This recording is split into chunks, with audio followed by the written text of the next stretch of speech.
Right, so headphones, right? So normally when you think of headphones, you think of these over-ear things, and they come in wired and wireless options.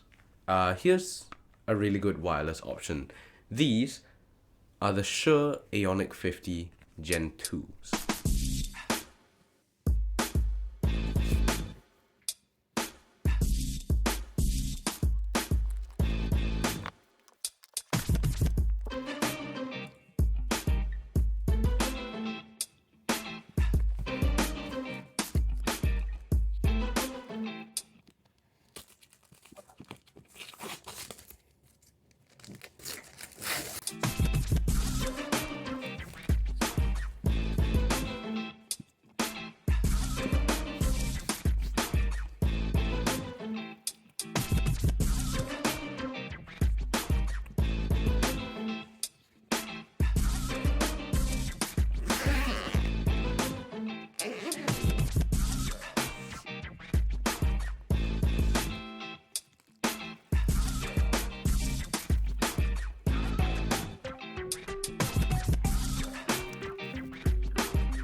Right, so holding this, you'll notice one thing. It's quite hefty.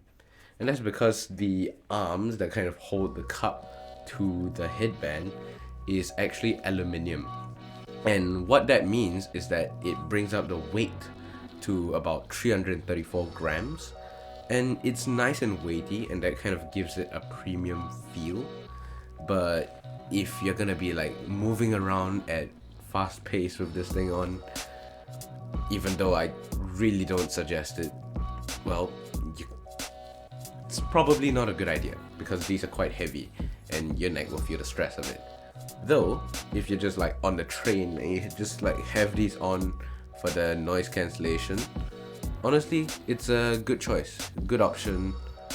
It's perfectly functional and honestly, it's pretty good. Anyway, the next thing regarding these is the 6 microphones along the outside.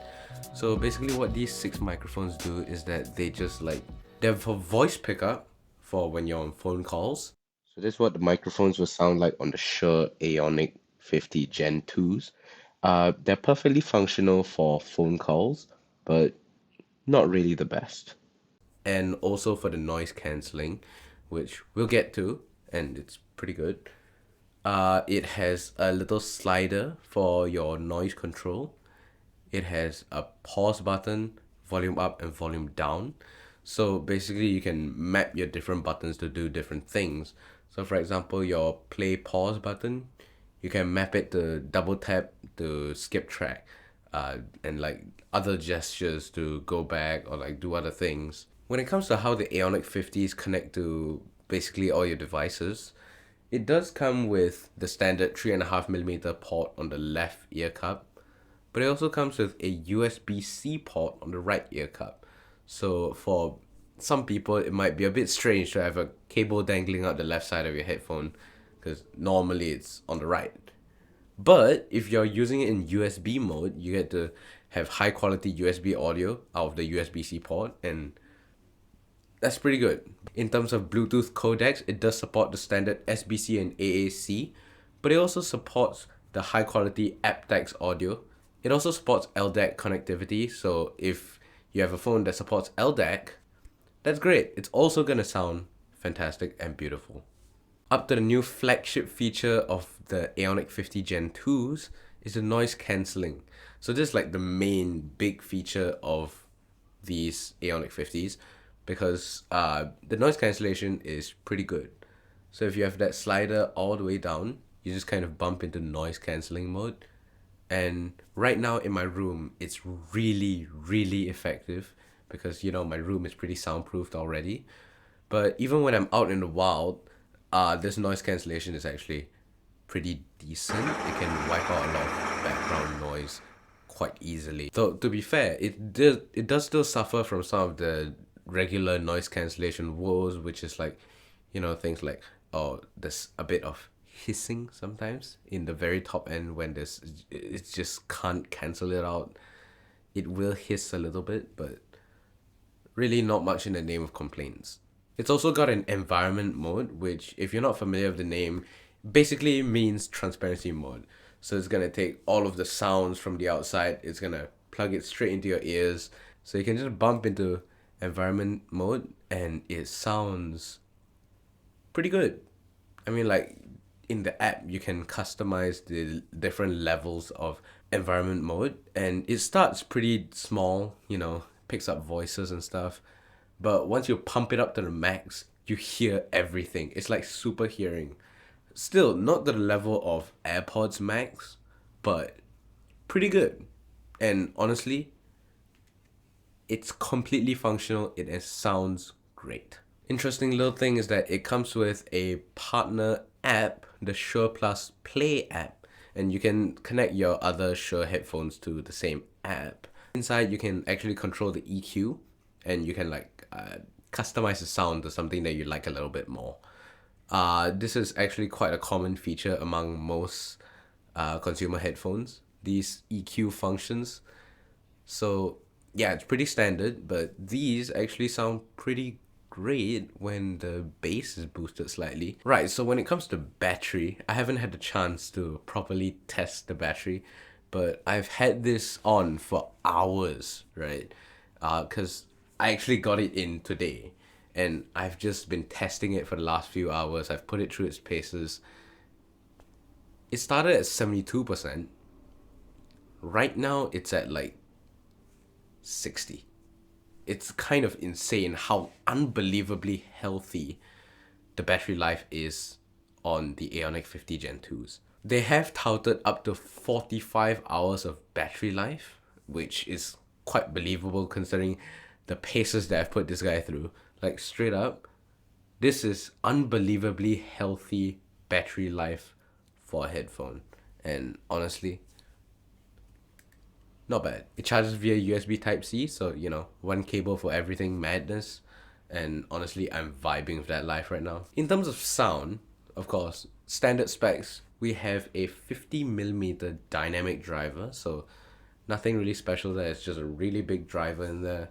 No, none of those fancy planar magnetic stuff like that. No, these are dynamic drivers. Talking about sound, it does have a decently flat bass and a bit of a dip in the mids. So you might want to go into your equalizer and bump up the mids slightly so that it's more forward presenting. But of course, if you look at the frequency response charts, it does bump up in the treble quite a bit. So some people might enjoy that sound, some people don't, but personally I think it's alright. Of course, all of this can be fixed with EQ if you know how to play around with it, and after a bit of tweaking, it does sound beautiful. Just a bunch of other things is that these are basically just like the XM5s. You can kind of see they don't fold, so you don't fold it in of itself. You kind of twist and it goes flat and you toss it in the case. I mean, it's a decently large case, but it does fit in a backpack decently well, because of how flat it is. The notched up and down sliders for the yokes are pretty good. I mean, they sound amazing. Just as an example, right? This is what the yoke sounds like when you adjust the size. That sounds amazing. It's great, really. And just overall, it's comfortable, not much in the name of clamping force. So you can wear it for a few hours at least, and it will feel great. I mean, they've got really plush leather ear cups here. So, it does seal really well around the head. It's comfortable, really comfortable. And honestly, I would rock these. So, they are starting at an equivalent price of $349. So for the Singapore price tag, that's just up there in the corner. Yeah, it's a decent headphone, very comparative against the XM5s. Of course, you might think that the XM5's noise cancellation is better, and in some cases, it is. And to be completely honest, this isn't a flawless product. The noise cancellation could be slightly improved on, but for most people, this is good enough. And don't even get me started on the AirPods Max. These are so much cheaper than the AirPods Max. And simply, this is good enough for that $349 tag that you can get it for. Not much else for me to say today. This is just a quick and dirty review of the AONIC 50 Gen 2s. For more of the other exciting tech reviews, I'm gonna drop the playlist link down in the comments and actually put it up in the cards above. So you can actually go and watch some of the other videos. You can check out the Pixel 7a review if that's what you're interested in. But we also have a whole bunch of other videos that you can watch. Like maybe you're looking for a portable DAC. We have a few reviews of portable DACs and some of them are really good. If you're looking at IEMs, we do have a whole collection of reviews on those. So do check it out and just tell me what you think, because I would greatly appreciate your input on how much you enjoy these videos. Yeah, really not much else for me to say now. See you guys in the next one. Have fun.